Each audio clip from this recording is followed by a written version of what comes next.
জানাচ্ছি নমস্কার।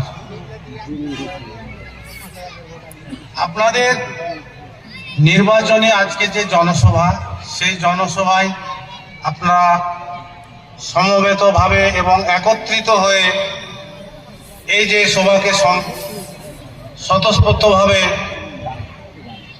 সাফল্যমণ্ডিত করেছেন, এই জন্য আমি এই আয়োজকের পক্ষ থেকে ধন্যবাদ জানাচ্ছি।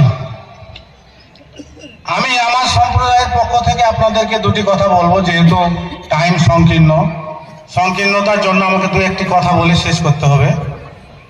আমি শ্রী দেবানন্দ বর্মন, আপনারা আমাকে অনেকে চিনেন, হয়তো অনেকে চিনেন না, হয়তো এমনি চিনেন, নামে চিনেন না। আমার বাড়ি আয়রা, আমি ভবানী মাস্টারের ছেলে।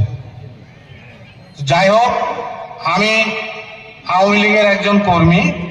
যেহেতু আমাদের দল এবার নির্বাচনে নাই, সেই জন্য যেহেতু আমি একজন রাজনীতির একজন সচেতন ব্যক্তি হিসাবে আমি আপনাদের এই দাঁড়িপাল্লা মার্কায় এবার ভোট দেব বলে আমি মনে করেছি।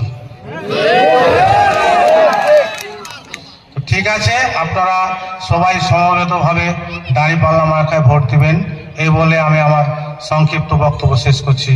ধন্যবাদ আপনাদের।